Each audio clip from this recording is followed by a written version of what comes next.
Arachnaphobia by Dennis the Menace. Chapter 1. Itsy Bitsy Spawn of Tartarus. In the long run, I should have seen it coming a mile away. Perhaps this was punishment. That fateful day when Luna would want a furry companion. And how ironic that the most endearing aspect of her new pet terrified me out of my wits. Dear sister wanted a pet. Why, oh why did I ever indulge her? I should have quashed her dream like a bug, perhaps convinced her a pet was not worth it. But I agreed. I encouraged her to have a pet, a little buddy, if you will, to entertain her and keep her company during those long, dreary nights. And so I recommended Luna to the best pet specialist I knew, Fluttershy. Luna later described to me the near-orgasmic reaction the Pegasus had when Luna came knocking for a pet. Fluttershy was the sweetest, kindest, gentlest creature in all of Equestria. To want to harm her was a crime against nature. And yet, I felt an overwhelming desire to do so. I should have thrown her in the dungeon when I had the chance. Out of all the pets to choose from, it had to be that one. There were so many pets to choose from. A dog, for instance, a cat, a hamster, or a gerbil, a turtle, a songbird. Even a snake was preferable to that thing, Is he not adorable? Luna said as it crawled along her outstretched hoof. As for me, my flanks were pressed against the farthest corner of the room, away from it. Adorable. Who's adorable? Luna gushed. Yes, you are, Atticus. Yes, you are. Yes, you are. That infernal creature crawled along her hoof towards her chest. I felt my body go numb and tingle with fear, its razor-sharp fangs dripping with venom nearing her neck as it continued to crawl almost slowly towards her face. Its 8 limbs moved in such a manner that made me want to retch. Its beady, soulless eyes were expressionless. The arachnid had a furry body. Why does it even have hair? It doesn't even have skin! Don't let it bite you. I warned, nearly shrieking. Oh, don't be silly, Celestia. Atticus would never bite me. He could be poisonous. I assure you that he's not. And even if he was, if he were to bite you, it would be comparable to its bee sting. I was not letting that thing within 20 feet of me. Oh, look, Tia! The blood drained from my face. I covered my eyes, nearly on the verge of passing out. Look, look! He's on my face!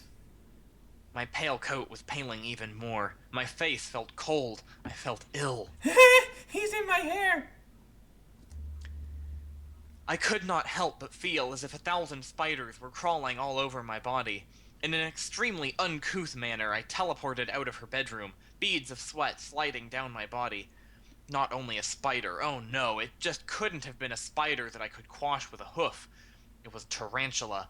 A hairy, demonic tarantula with 8 long, spindly, twitching, furry legs and 4 beady black eyes. She even gave it a name. Atticus! What kind of a name was that? It wasn't enough that she kept it in her room, though preferably in a dungeon. Luna insisted on not keeping Atticus caged up. Oh, and that would have been the end of it all. Everything would have been all said and done, and everything all well and good. I would just never step hoof in her bedroom again. But then Luna had to bring him to dinner. Goodness, Luna, not at the dinner table. If Philomena is allowed to be present during supper, I think Atticus should be allowed to be as well. It sat on her head as she ate her salad, oftentimes crawling around on her head only to plant itself back on her crown, as if using it as a bed. I had no room to talk, so I continued to eat my salad, trying not to retch as I did so, trying to think of pleasant things. I looked up. Atticus was staring at me. Just staring, not moving. I stared back, wishing I could have laser beams shoot from my eyes and vaporize him. I gazed back intensely, narrowing my eyes, not daring to blink, for if I did, he would have shot onto my face in an instant. And for some reason, at that particular moment when he and I faced off in a battle of wits, I began to think, and I began to plan. In that moment when our eyes met, I'd already decided in my mind on a way to get rid of him, already planning his demise. It was a declaration of war. There was a time I would happily declare to any pony that I was not afraid of spiders. I loved every creature in the world, especially my little ponies. But I make an exception for spiders. They are death incarnate, wrapped in scary. There was nothing cute about a spider, no endearing qualities. You couldn't cuddle with a spider, hug it, or pet it, play fetch, or have it do tricks. You may tell me that spiders have families. Every living creature is sentient. They should all have a right to life. I make an exception, and it is with this fact that spiders have families that I insist we should murder them all. And then there is some twisted logic that some pony decided would be good to tell their foal that they were bigger than a spider, and there was no reason to be afraid. That is precisely the reason they are so terrifying. They seem so harmless, their lethargic movements so disarming, that you let your guard down. Tonight I would have royal guards sweep my room for the merest trace of a spider web. And even after my faithful guards confirmed that there were, in fact, no spiders lurking in my bedsheets, I would probably be unable to sleep. Spiders were everywhere, and I would not let one get the jump on me. You know what's more fun than spiders? A brick. A brick is so useful. You can use it for all sorts of things, like crushing spiders. Did you know you can play games with a brick? I would have loved to play brick tag with Luna. See, all you have to do is get hit by the brick to be it. Blunt force trauma. Fun. I'd play brick tag with Atticus. Or you could jump over a brick, or crush a spider with it, or drop a brick from a tall tower onto a spider. I think I've gone insane. Chapter 2. Nature's Cthulhu. Seriously, whose idea was it to even come up with spiders? It certainly wasn't mine. For some reason, My Little Ponies seemed to entertain this idea that I was a god and master of the universe, having created them and everything on this wretched planet. First off, I only control half of the universe. My only job is to move the sun up and down, and sometimes I might lock myself in my room and cackle maniacally as a healthy way to relieve stress while moving the sun back and forth, if only to annoy Luna. So there, I didn't make spiders. Mother Nature did, and in my humble opinion, I think that Mother Nature was on her period when she made spiders. Nature is scary. I looked it up. Do you know how many types of spiders are out there? How many species inhabit the ever-free forest, and even in Canterlot? Too many. My solution for dealing with spiders mostly involved me using a blowtorch. Or a flamethrower. So when I cracked open a spider encyclopedia in the castle library, trying not to squirm as I read through all kinds of species, I realized that I was going to need a much larger flamethrower. The sun was a good way to incinerate every spider on the face of the earth, and just about everything else, too. What is wrong with me? I am seriously considering using the sun to kill spiders. I'm starting to think Luna got Atticus for the sole purpose of unnerving me. I wouldn't put it past her to do that sort of thing. After all, she did put a bug on my pillow as payback for last nightmare night. No. I huffed. I would not let her get the best of me. I would not. I am Princess Celestia, and I would not let some itty-bitty spider get the best of me. That itty-bitty little creature with 8 legs, moving in tandem, crawling. Philomena crooned worriedly. I'm fine, Philomena. Do you like Atticus? The phoenix tilted her head. Would you eat him for me? She squawked in protest, giving me a firm shake of her head. Some help you are. I said lightly, giving her an affectionate pet. They say that the best way to overcome your fear is to face it. And tonight I was going to do exactly that. I was going to march over to Luna's room and face Atticus, and he would learn to fear me, just like all my little ponies have. Just in case, I donned my battle crest and weighted horseshoes, perfect for crushing ribs. Or spiders. Sister, look! I'm teaching him tricks! Luna squealed. I eyed the spider on her desk warily, taking slow steps. I didn't know spiders could even do tricks. Of course they can. They're very intelligent, sister. Just watch. She said, puffing her chest. She said to Atticus, Shake. Atticus reached his outermost limb, mimicking a hoof shake with Luna. Roll over. The spider complied, rolling over lazily and skittering back into place. Good boy. Luna gushed. That is very nice. Wait. Luna plopped her abacus down upon the desk. My heart nearly leapt out of my chest when Atticus jumped onto the thing, his long legs flicking the beads back and forth. Is he doing what I think he's doing? Indeed. 2 times 2. Atticus flicked the beads, counting 4. 5 times 3. 15 beads. Isn't he so smart? I was already praying to whatever higher power existed to give me mercy. This spider was intelligent, and I knew that right then and there we had a royal threat. Even more dangerous than changelings. Canterlot was in danger of being under siege by intelligent spiders. Oh, you may laugh, but spiders had already conquered basic arithmetic, and soon they would set their beady little eyes on Canterlot. Here's a treat, Atticus. In Luna's magical grip was a dead insect. She dropped the meal in front of the carnivorous spider, and I watched in horror as it devoured it, sinking its fangs into it with extreme aggression. Isn't he cute? Sister? Tia? "Kill it with fire! Kill it with fire!" my mind screamed as I bolted from her room like a foal, struggling to breathe. My guards didn't do so much as bat an eye as I came galloping along frantically, slamming my doors hard enough to shake the castle. The first thing I did was jump in a bath of ice-cold water, if only to get rid of that horrible, itchy feeling. However, that ice-cold bath turned into a somewhat pleasurable bubble bath, and I decided to sink down into the lukewarm waters, sighing. At least in here, there were no spiders. Even as my eyes were closed, my ear perked towards the sound of something rubbing along the linoleum. I concentrated, my eyes screwed shut.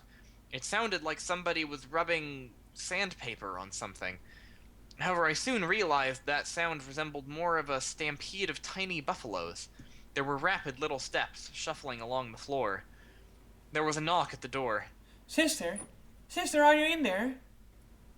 Yes, Luna? I cannot find Atticus. My purple eyes snapped open in horror. He was with you not less than 15 minutes ago. I know, but after you ran off, he just disappeared. Did he follow you?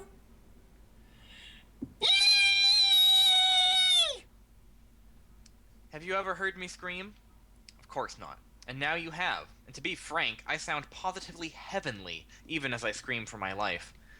I shot up out of the bath in terror. When Luna and my guards came barging in, they searched everywhere. Sister? Sister, are you alright? They glanced up, watching me cling to the ceiling like a spider. He's in here. I shuddered. Atticus is in the bathroom. Luna searched around before finding Atticus on the bathroom mirror. Here you are. Don't you ever leave me again. He infiltrated my bathroom, violated my privacy. I'm sure he didn't mean anything by it. Atticus was sending a message. He could get to me anytime, anywhere, and now I knew it as well. This was war. Chapter 3. Web of Shadows. For the next 2 days, life continued normally. Well, as normally as you'd expect. Having Twilight Sparkle as my faithful student made it somewhat difficult to live a normal life, especially having scrolls fall on your head at any given moment. I dared not venture into Luna's room. I almost forgot about Atticus, seeing as Luna and I had come to agree upon not having our pets at the dinner table. That all changed when one evening after dinner, I came trotting down our hole and found webs clinging to my hooves. Naturally, I did what most ponies do when ensnared in those infernal death traps. Scream like a filly and run around in circles while trying to yank them off until I realized that tarantulas lived in webs, or at least made webs, and that meant they weren't far behind. There was that burning, itching sensation again. A swarm of spiders engulfed my body. I screamed. Stop, drop, and roll. I howled, stopping, dropping, and rolling like it was going out of fashion. Stop, drop, and roll. My guards barely moved. One blinked, the other yawned. Sister, what on earth are you doing? I glanced up, seeing Luna's face twisted in a small smirk, trying to mask it behind a facade of concern. You, I growled. you, he, it. I held up my hoof for her to see. He did this. Luna gasped in mock horror. Atticus! In the blink of an eye, Atticus shot between us. I screamed and jumped up onto the ceiling again. The irony was not lost on me. Did you make these webs, Atticus? The tarantula drooped slightly. Oh, I can't be mad at you, my itsy-bitsy spider. There were many ways to describe that wretched thing, and itsy and bitsy were not words to use. That thing was the size of a dinner plate. Nocturne. Apollo. That was Luna, but... Sorry. In an instant, her 2 lunar guards appeared in a shadowy wisp. They bore the same bored expression that my guards wore, except their eyes were slitted like a dragon's and had the wings of a bat. Make sure Atticus gets back to my room, and have these webs cleaned up. The guard I assumed was Nocturne simply reached down and scooped up Atticus in his hoof, slipping him onto his helmet. I deemed it safe to come back to the floor, landing with a soft thump as I watched that brave soul carry the monster away. Apollo had a duster in his mouth, and he began cleaning them up. I assure you, Tia, Atticus is harmless. I'm not afraid of a spider. Tarantula. It does not matter. I said with a huff. He does not scare me. Of course. Luna grinned. Whatever you say. Luna got the last word and began trotting away with the biggest smirk on her face. I know what you're doing. I screamed after her. I'm on to you. Do you hear me? This was bugging me, pardon the pun. I was going to have to show that spider, tarantula, who was large and in charge. And I don't mean large as in my juicy flanks. Yes, I saw you staring. I frowned, looking at my figure in the mirror. Note to self. I said aloud. Less cake. I reached under my mattress and pulled out a briefcase containing weapons of mass destruction, opening it with a click. Let's see you survive this! I rummaged around in it. Let's see here. Nuclear launch codes. C4. Aha! I raised the brick triumphantly into the air, hefting it several times in my magical grip before striding out confidently, telling my guards. If Luna asks, I'm in the kitchen. They didn't even bother to ask why I was carrying a brick around. I bucked open Luna's doors like a mare in an action flick, scanning the room for my target when I saw him crawling around on her desk. You. I scowled. The spider made no sudden moves. Yes, that spider, tarantula, was smart indeed. You listen to me here, you parasite. I hissed, feeling a little braver. If you're going to be Luna's pet, there's going to be some ground rules. The tarantula moved along the table lazily. Did he even understand me? First off, don't be creepy. I'm sure this goes against your nature, but don't stalk me. I warned. The arachnid stopped, turning slowly. It resumed whatever it was doing. I assumed it was making more webs. Or else... I added, holding up a brick. See this? Atticus seemed to have a curious expression as he tilted his body, like a pony cocking their head in confusion. That's right. Your spider sense is tingling. This brick will be the death of you. He raised his front legs. I raised my brick. It was the showdown of the century, I tell you. A tumbleweed rolled through the room. Silence. Atticus crept forward on her desk. I raised the brick even higher, and using a magical spell, ignited the brick. I have a flaming brick. You don't. Do we understand each other? He lowered his front legs. Good. I said, tossing the brick out the window. Now that that's settled... Atticus jumped onto my muzzle. I felt his furry legs on my face, wriggling and gesticulating as if he was trying to speak or convey something to me. Perhaps he was trying to tell me that he was going to conquer the world or bite me in my sleep. Or maybe he was trying to be friendly, because the best way to be friendly is jump on some pony's face. His red eyes were wide and innocent, but in that split second I saw nothing but a tarantula on my face.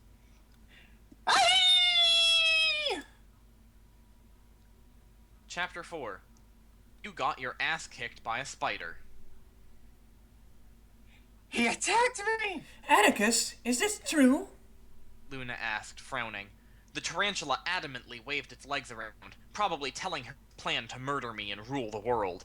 That blasted Atticus had gotten the jump on me. It was a cheap shot. How did you manage to do this to yourself? Luna asked. I told you. He jumped me. You lost to a tarantula the size of your hoof? I didn't lose. I snapped. Luna snickered, wrapping some bandages around my hoof. How on earth did you manage to get cut up? He bit me. She wasn't buying it. Okay, so I jumped out of a window. Or into one, and fell. How many stories? She yanked out an arrow lodged in my knee. Too many. I groaned. You still got your ass kicked by a spider. I sat up, aghast. What did you say? Thou hast thy ass walloped by an arachnid, dear sister. Luna said, picking up Atticus and placing him on her head. Come, Atticus. I tried boring my eyes into the back of Luna's head. Atticus was waving his arms around, hissing. He was laughing at me. After a very quick recovery session, I was back on my hooves, mulling over what to do. I couldn't kill Atticus myself. Somewhere in the middle of hiring an assassin and using those nuclear launch codes I kept under my mattress, I looked into a dusty corner of the hallway and paled. More cobwebs. I trotted as calmly as I could, hauling my flank faster than the speed of light, to Luna's bedroom. As I approached her room, I could feel vibrations in the floor, like pounding bass. I shoved open her doors and was blasted by music. Every day we're shuffling. My ears were assaulted by the ensuing blast of music, nearly throwing me off my hooves. Luna danced in the middle of her room, her left hooves and right hooves alternating as she slid around, doing some ridiculous prance. Oh, hello, sister! Luna! Look, I have taught Atticus a new trick! And there he was, shuffling right along with Luna to the beat of the song, sliding and skittering next to her. How the heck does a tarantula even shuffle? Luna! I screamed as I dragged myself against the wind, coming closer and closer to her speakers. What was that? I can't hear you over the music. You are going to have to speak up. Luna! Oh, here's the chorus. Pony rockers in the house tonight. I yanked the cord from the bass, ending the pony rock anthem and their unbearable shuffling. Atticus has been making more webs. He has not. I specifically told him not to, and he is a very, very good pet. She nuzzled the tarantula. Aren't you, Atticus? She glared at me. You're just jealous. Me? Jealous? What? You're just jealous that your pet is not as cute. That thing is about as cute as your mother. How dare you? We have the same mother. Then I guess you got beat with the end of the ugly stick when you were a fool. Says the fat flank with a hot pink mane. I narrowed my eyes, gasping. Oh, no, you didn't. Oh, yes, I did. What are you gonna do about it, girlfriend? I reached over and grabbed Luna by her starry mane, dragging her along. Ow, ow, ow, ow, ow, ow, ow! See? I huffed. Atticus? Luna asked quietly. The tarantula on her head gave a shrug. He said it was not him. How the hey can you talk to him? Atticus, tell me the truth. Luna said, looking up at the tarantula perched on her head. Atticus seemed to twiddle his legs sheepishly, his fangs moving back and forth. He suddenly leapt off. I screamed, scrambling up against the wall, watching him skitter down the hall. Luna trailed behind him, and I trailed behind her. Where is he going? I whispered. Shh. The tarantula pointed at a familiar door. That's the broom closet, Luna. She scowled, rolling her eyes. I can read, sister. There's no sign. Luna gripped the doorknob with her magic. I gulped, shrinking down. What was behind that door? What if Atticus' mommy had gotten mad and had come back to take him home? What if she was the size of the entire closet? The size of the castle? It swung open. I peeked out from behind Luna's wing. Nothing. Atticus? What is it? The tarantula crawled in, and there was a click. He had turned on the light, pinching the chain with his legs. Oh, Tia, look! That's who was making the webs. Luna squealed. Atticus has a girlfriend. She jumped in, nudging the demon. You player, you.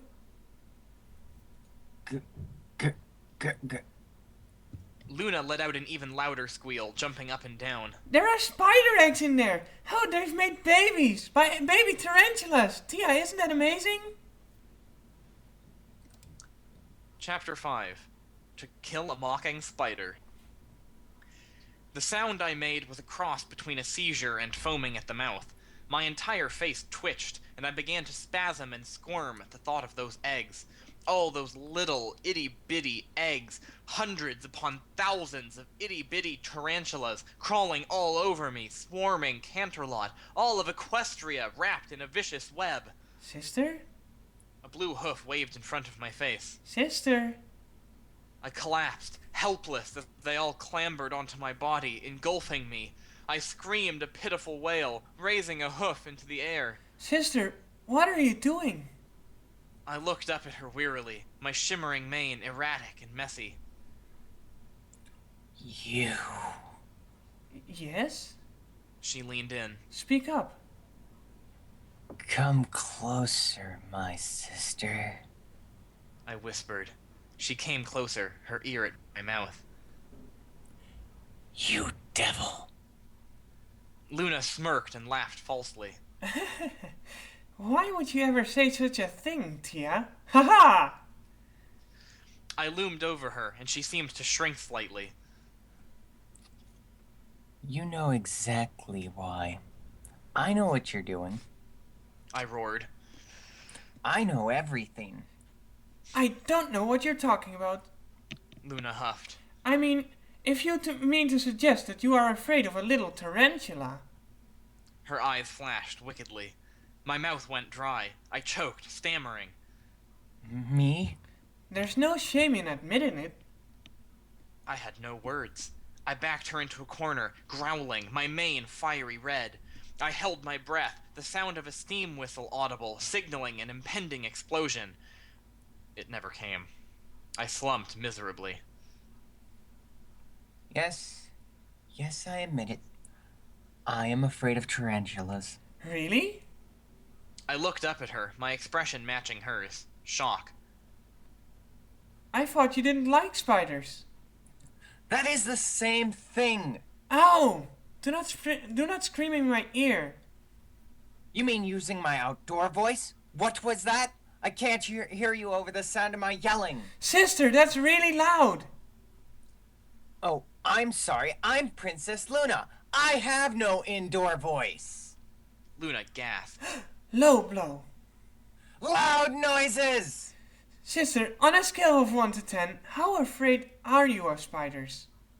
11! I thought Nightmare Moon was 10.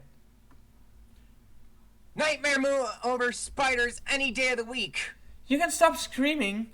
I never realized how deathly afraid you were. I thought every pony tended not to like them. Did it ever occur to you why a pony's first instinct is to crush a spider underhoof rather than scoop it up and play fetch? I hissed. Evolutionary instincts and psychology? In my case, I plan on bringing the sun down on Atticus. Luna poked me, hard. You will not harm Atticus. She smiled. In fact, I have a better idea. What's that? Moving them into the forest? Rehabilitation. I don't like this. You don't have to like this, Tia. I promise this will help. I still think you were doing this on purpose. Maybe a little. What clued you in? I put a toy spider on your pillow, and you blew a hole in your bedroom. Luna giggled. Now, Atticus, be very nice and slow. He crawled back and forth on her outstretched leg. I backed away. Wait. We need to have a safe word. Safe word?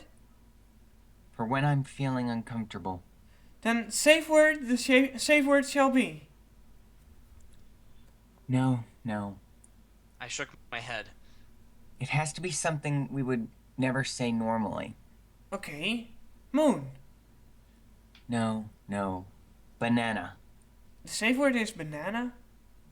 Yes. Okay. Luna approached slowly, Atticus on her hoof. Banana. I shrieked. Banana! You didn't even touch him. I felt uncomfortable. She glowered at me, snatching my hoof in hers. Don't move. Simply hold Atticus for a few moments. My teeth ground together as I looked away, silently screaming as I felt his leg touch my coat. My first instinct was to pull away and zap him, but Luna held me tight. You're doing good. More legs crawled onto my hoof. Banana! Banana! Sister, look, you're holding him. Banana! No. You're doing great. I looked at my hoof and shrieked, seeing only Atticus' black body and red eyes. He didn't move. He simply stared at me, his fangs twitching idly. I'm doing it. Yes you are. Luna cheered. Now crawl a bit, Atticus. Banana! Banana!